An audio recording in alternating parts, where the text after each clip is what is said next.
Hello and welcome to my Married2Autism channel. Today I'm going to be talking about anger because I've been getting a few questions about anger. So one of the questions I was asked recently is it normal for an autistic person to lose their temper and to have anger issues? Now this depends because it's a spectrum within a spectrum. You've got shutdowns down on this end and meltdowns down on this end. And some autistic people will avoid conflict at every opportunity. Like they will literally just shut down in order to avoid conflict. And then you've got the other end of the spectrum where they're mega angry, super anger issues, even resulting in fatalities if they lose their temper enough and kill spouses and partners. That is not a neurodiverse thing, I'm not saying that. There are men out there, neurotypical or neurodiverse, who are that angry, but that's just the spectrum that you have, and any individual will be along that spectrum, usually depending on their upbringing. So if you're on the spectrum and you have a really controlling upbringing, you're very likely to sort of shut down because being controlled, you might have some learned helplessness and arguing is terrifying to you, or you think it doesn't get you anywhere, so why bother? And then you might have somebody like my partner who had parents who were quite sort of particular in how kind of perfect they wanted him to be. And they had a few sort of anger issues and such related to that. So him growing up, that was his normal. You just lose your temper to get what you want. And so he's kind of like not in the super aggro, he's kind of like maybe around there. So it would really depend on the type of autistic person you're with, just as it would depend on the type of neurotypical person you're with. Some are angry, some are not. Some avoid arguments and some, don't. So in answer to that question, really depends on their upbringing and the type of personality and person that they are. The next question I get asked is, how do I cope? Because somebody will say, is it typical? And I'll say, well, not necessarily, but my husband's up here, he's, a bit of an aggro head. Next question, how do you cope? Now, again, this depends on upbringing. Your responses will depend on upbringing. And what works for me in my situation is not necessarily going to work in anybody else's situation, or even if I had a different boyfriend, this might not work. So I grew up with a lot of brothers, and I learned that males are just like females, get the same emotions, the same wants, same needs, same desires. And I had to learn to stand up for myself and argue well and, defend my beliefs and such, and learn how to, resolve any conflicts and issues that arose with my brothers. On top of that, my dad was always teaching me self-defense, boxing, martial arts. He used to say to me, if you're ever attacked, anything's a weapon. Just in case. He was always teaching me how to defend myself physically. And so I kind of grew up being really feisty. I was never really afraid of men. I never really had reason to be honest. I wasn't in a situation where, let's say my dad was like super abusive. I might have really been afraid of men. And then if he was super abusive and the poop rolls downhill and my brothers might have been really abusive, or I could have even been really abusive. But I didn't have that kind of upbringing. So I didn't really live in fear, and I was not afraid to stand up for myself. So of course when I get in a relationship with my current partner, who happens to be critiquey and fault finding and used to use anger as his way of trying to get his way, I didn't really sort of take it quietly, I guess you'd say. I was very sort of I wouldn't say defensive, but I definitely stood up for myself. So I've mentioned this story previously, but I'll tell you again because it fits right in with this theme. There was one time we were arguing. It was after the children were born, and he was uber volatile at that stage.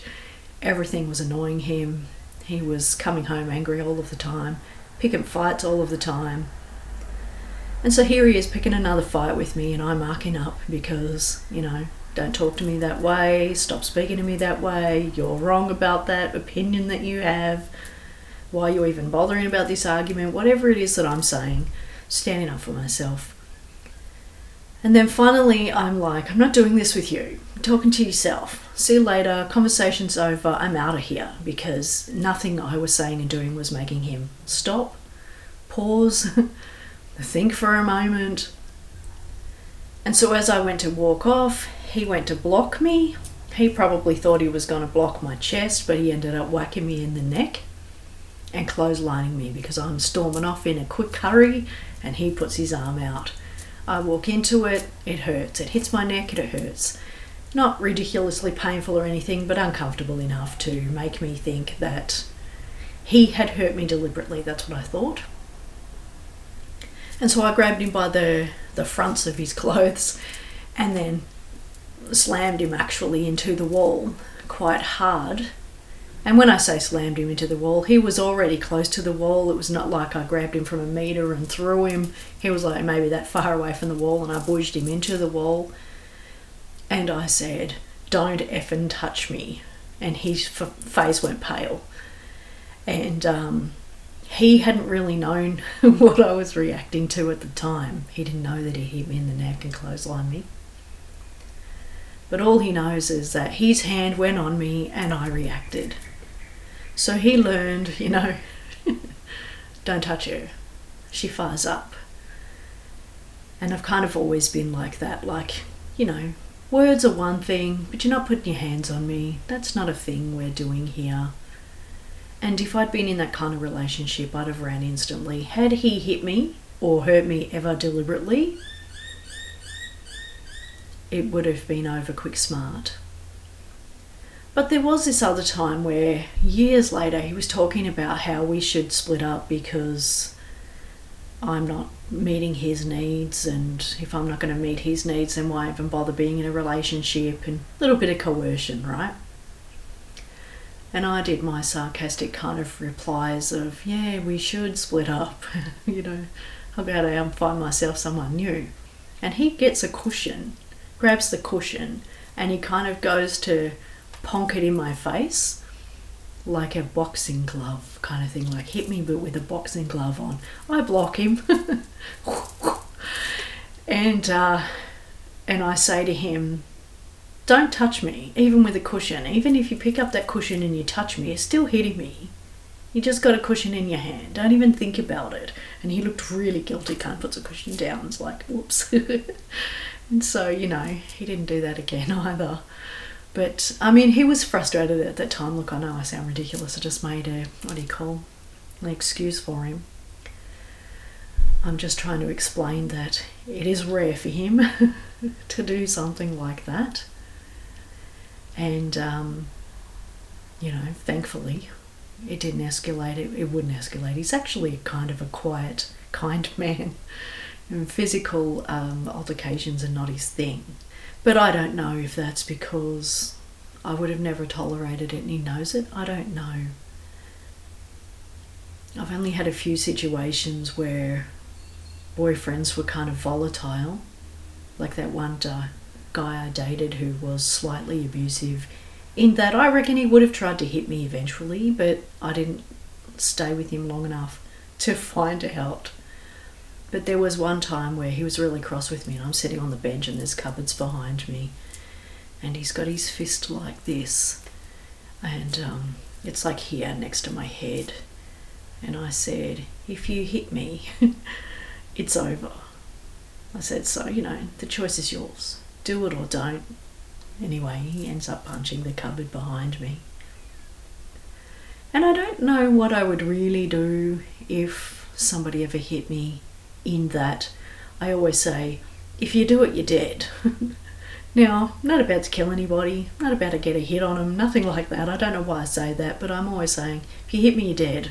And if you hit me, it's over. Because that's really what I mean. Is the relationship is dead. It's dead in the water. This is not going any further than that. Anyway, so that's me physically defending myself if ever it ever came to, push come to shove. But in my case, my husband is just yelly, losing his temper, And firstly, I will say that I rarely back down. I have this belief that if you're losing your temper and yelling at me, you have lost the argument. Your point is lost. You have no point anymore because you didn't control yourself. An example is that time that hubby came home and I had a candle sitting on a windowsill and there was a curtain there. It's a deep windowsill, not likely to catch on fire, but it could have caught on fire if there was a draft, which there wasn't. But he walks in, sees it there, and is immediately yelling at me. Walks in the house from work, and his words are, "What's that candle doing on the windowsill?" And then he goes on, good old stream of whatever.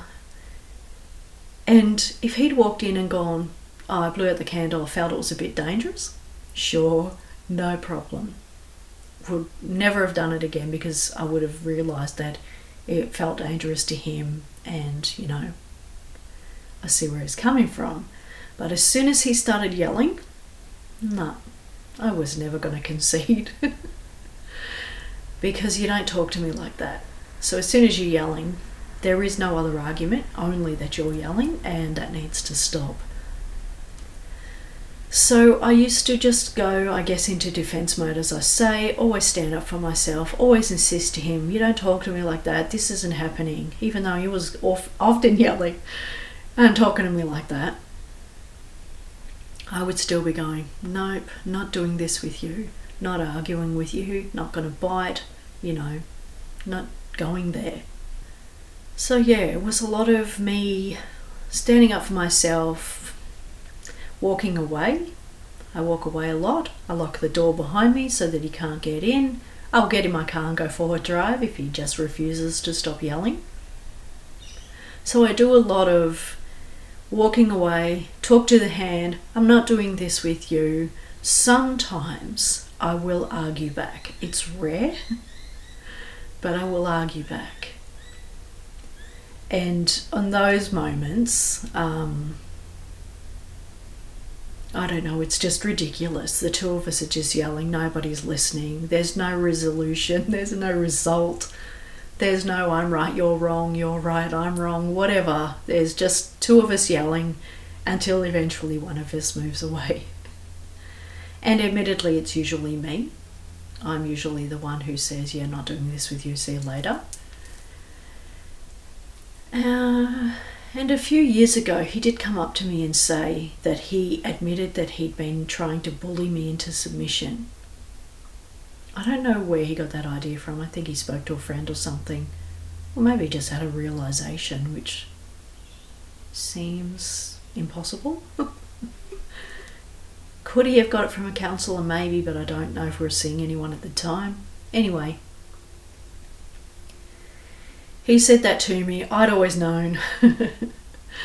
And after that, he was a little bit better and less yelly, and he's been less yelly ever since. So nowadays, anger is not his go-to. And it could also be that the kids are grown and he's just less angry in general. Or that all of my yelling and defending myself has calmed his farm, maybe. You never know. But when it comes to other things like, say, critiquing and fault finding, or him even just being snappy, so not so much yelling, but just being snappy, a lot of my go-to reactions are sarcasm, facetiousness. I might try to joke about it and turn it into something light. So if I use another example, back in the early days, we'd been together we'd known each other for several years, but I'd lived with him for 2 or 3 at his place. And there was that one time we went shopping and I said, oh, let's grab these cloths that were near the checkout. So we put them in the trolley. He's cool until we get home. Then as soon as we're home, he's moody. He's not yelling at this stage. He didn't yell in the early days. Anyway, he's moody. And he snaps at me and says something like, that was embarrassing. You're asking for cloths in front of the checkout chick and now she thinks that I don't clean my house. And I'm like, that's a leap. How did you get from that to that? Okay. And so I'm instantly like, yeah, nah, I don't think that she even thought that. And I don't think she cared, and I don't think she even remembers that it happens. She's got dozens of people coming through her checkout. She's nothing about that one comment. And he's instantly annoyed because I didn't back down. I didn't go, yeah, you're right, I'm sorry, I was a dingbat, I embarrassed you, how dare I? I was like, yeah, no, you're telling me off of something that isn't real, and I have an issue with things that aren't real. So I did not back down. I just said to him, no, you're dreaming, And he was agitated, but bad luck, Donald Duck. I wasn't going to go, no, I'm sorry. So that's another thing too, is I rarely apologise. Only if I've actually done something, and I know that I've done that something. And he can tell me that I've done it, and I'll know that I've done it. There's a difference between something that's false and something that's true. And so, for example, I might walk past him and accidentally stand on his toe. And I'll be like, oh, sorry, you okay? Did I hurt you? Blah, blah, blah. And if he reacts with anger, which he's done on occasion, oh, what the hell did you stand on my table? Like it was deliberate. I will go, oh, sorry, did I say sorry? I meant that. I did that deliberately to hurt you. I hope it worked. Thank you. And then walk off. Sarcasm. Don't yell at my apology. I have an issue with that. I will take my apology back if you're going to be that way. So that kind of sarcasm. Another example is, I have a sore rib. I don't know why. I've gone to stacks of doctors about it, x-rays, MRI, CAT scans, you name it, and they cannot figure out the reason why my rib hurts. It's just a particular spot, one rib, and sort of general surrounds. The closest kind of potential, reason for it is that's my mouse arm, often moving my mouse on the computer, and somehow or another I'm damaging the muscle and the nerves or something. Anyway, sore rib. When I lie in bed, if I lie on this side and he goes to put an arm around me, it will often be that he rests it on that rib. So I'll move the arm and go, don't put it there, my rib hurts. A couple of nights later, I roll on that side, there's that arm, don't put that arm there, my rib hurts. And it's on repeat, He's not getting it, he's not listening. I'm saying it, he's not hearing. Eventually I said to him, don't lean on my rib, you know it hurts. Don't do it. Anyway, takes a couple more of these conversations and he keeps doing it. It's like throughout the day or several days later, whatever, he can't remember, he's forgotten. Anyway, finally I say to him, do not put your arm on my rib. It hurts. I've told you that before. You know this. If you do it again, I'm going to flick you in the nads. And he goes, oh, yeah, sorry. Goes to sleep. The next night, he goes and puts his arm there again on my ribs, and I literally just went, ding, flicked him in the nads. He jumps a little. It's uncomfortable. Didn't really hurt him or anything.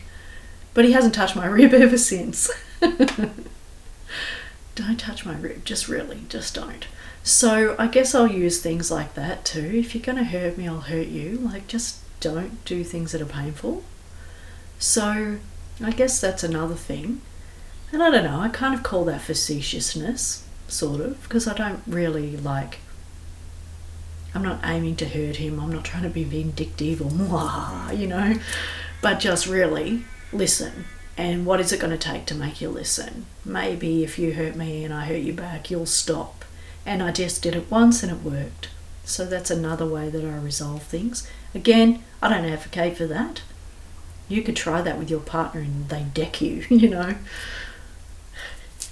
You have to know your partner. And in this case, it was only within the last several years, I'd say, that happened. That he finally stopped because I flicked him in the nads. And I knew him by then. I know he's not going to turn around and deck me. And if he had decked me, well, it'd have been on. You know the Tassie devil? Doesn't he get in a fight with something and the arms coming out this way and that way? It would have been like that. Terrible. So yeah, there's sort of some ways that I deal with things. Sometimes he'll do something like, I don't know, we call him Captain Obvious. That's the name that the kids and I have nicknamed him. So in the early days, he'll come up to me and say something like, you know you have to check the oil in your car, right? Yeah, mate, I've been driving since I was 14. All right, calm your fun. You don't need to tell me that. But I'll go, really? Thanks. And he goes, what are you doing? So he treated me like I was ditzy, so I was acting ditzy. And he goes,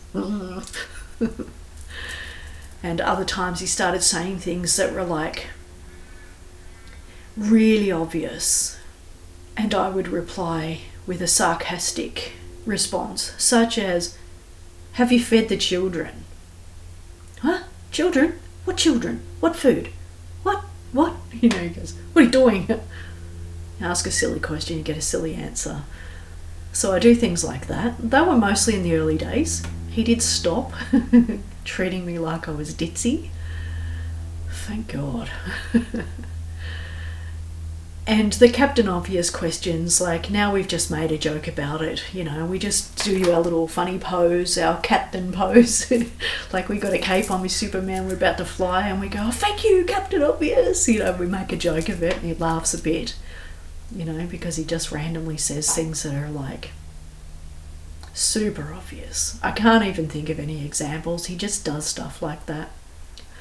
So yeah, we kind of joke about things like that. He's got him really used to my humour, and I guess I've got him really used to his. So for now, the humour has, not only has it made him stop being daggy and treating me like I'm ditzy, and not only have my responses stopped him from being as aggro as you used to be, we're getting to a point where we can now kind of laugh a little about things and joke about things, and it does help that he's less yelling and less angry, and he's less put out, maybe because the kids are older and the routine is settled. But I don't know, things are far more bearable these days. But something that does come up too with the people that I speak to, they say, oh, I'm a bit too afraid to stand up to my husband because he might leave. I've never really been afraid of that either. I'd be sad if he left because I'd always liked the guy, and we have a family together and we've built a life. But I'm not afraid to make him leave. I'm not afraid to stand up to myself and then he goes, I'm not doing this with you, see you later, because you want what you want and you're demanding it, stand up for yourself. Mate, I will always stand up for myself. And looking back now, I don't regret any of the arguments that I've had. I don't regret any of the defending that I did. I don't regret any of the standing up to him and standing up for myself and standing up for the children. I don't regret any of it, and I do it again in a heartbeat. I might change a few things. Now that I know that he's on the spectrum, I probably would have acted differently from the start anyway. But if he's going to attack me, even if it's verbally, I will defend myself at every turn, and I don't regret that. I do it every time. Even with the children, like sometimes they'll speak to me in a manner that's, you know, inappropriate. And I'll go, hey, don't talk to me like that. It's out of line, you know.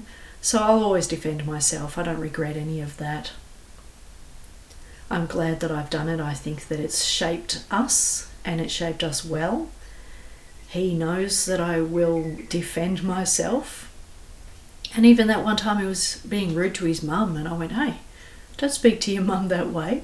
And I kind of zinged him in the side, and he goes, oh, you know, like, what are you doing, mate? That's your mum. And she wasn't being bad or rude or anything. She just said something and he attacked her, and I was like, yeah, no, that's out of line.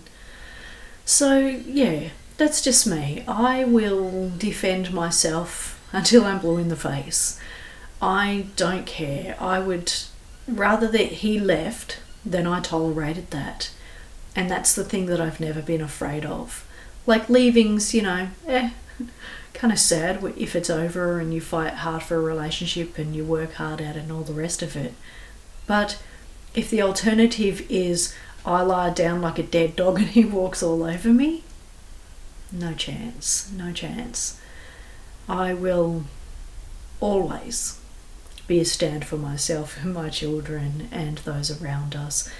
And look, I'm lucky that he's a genuinely nice guy. He's not one to hurt people. He doesn't go out of his way to do it, and he's not a vicious or mean or vindictive person. And you can't necessarily reason with him, and you don't necessarily have a resolution or things are resolved. But we've at least got into a space where we have a mutual understanding and mutual respect for each other, and I think that my standing up for myself has got us here. So yeah, that's how I deal with my relationship. As I say, it won't necessarily work for everybody. And some people, they're really afraid of conflict and they wouldn't do what I do because it would equal conflict. They might just back down to appease their partners and things like this. They could have really volatile partners, and therefore stand up for yourself is dangerous. You've really got to work with what works for you. And this worked for us. So yeah. Any questions or comments, drop a comment below. Love to hear from you, and thank you for taking the time to watch this video. Really do appreciate it. I hope you found it somewhat helpful.